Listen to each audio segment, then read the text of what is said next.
trying to get some shots of my ornatums for everyone. Again, this is a really glary tank, so it's harder to shoot any quality video in this tank than it is some of the others. These ornatums are about a year old now. They're very shy compared to most of the Central and South American cichlids that I've had. Of course, these fish hail from the northern South America. And they're in the same general grouping as Ornatum, or excuse me, as Atromaculatum and Festae. They are not as nearly as aggressive as the Festae are. They are slow growing, much like the Festae and the Atromaculatum. Behaviorally, they're a lot closer to the Atros than they are the Festae, at least so far.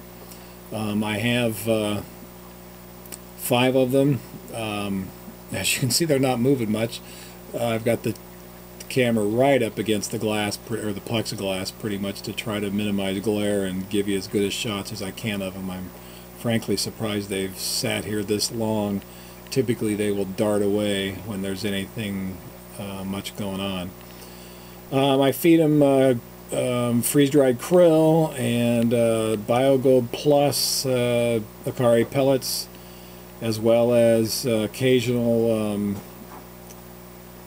freeze-dried spirulina, which is water, moistened first, so it's nice and soft. Gives them a good vegetable type food to eat.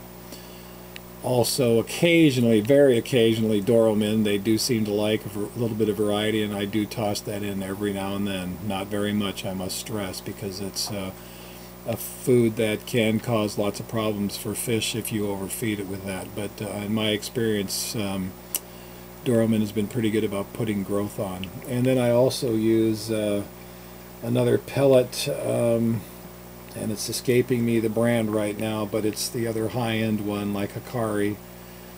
I just can't think of what it's called right now, but it's a color pellet designed to really enhance the color. Anyway, there's 4 of these guys in here, and then there's another one that's isolated in a 40-gallon, or maybe it's a 45-gallon tank right now. That was being picked on pretty heavily by these guys, so he's recuperating, he or she.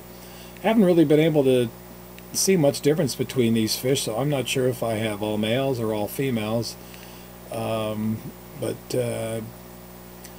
Festae, which is again one of their the fish they're most closely related to, it's very easy to tell the difference between the males and females. The males, of course, have bright blue spangles all over their bodies, and the females are more of a orangish red with very few speckles, and then the blue or dark navy blue type stripes when they get kind of aggressive.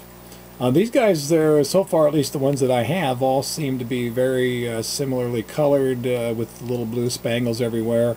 They do have a sort of a base yellow coloration. Then there is some oranges and reds in their fins. May not be showing up in this video, but they're there nonetheless. Anyway, so like I said, they're doing okay. They're maybe 5-6 inches long, so they've pretty much doubled in size since I got them about a year ago. I've been very finicky with these guys, very patient, definitely haven't overfed, huge water changes, and keeping the temperature very constant around 80 degrees. They've been moved 3 times now. They started in a 45, went to an 80, and now they're currently in a 140-gallon tank. They will eventually move into a 600 or possibly my new 1,000-gallon system at some point. But I'm going to put a little more growth on them in here and see if I can't get them to spawn, which of course is the ultimate goal. But so far, they're not even remotely interested in spawning. Again, I'm not 100% sure whether I have males and females or they're all the same sex. It's been pretty tough with these fish because they do hide so much and dart about that it's a little harder to observe them and really get quite a real close look at the fish. But this is probably the longest I have ever actually had them just sitting here, so hopefully everybody will enjoy this. I guess that's it for now.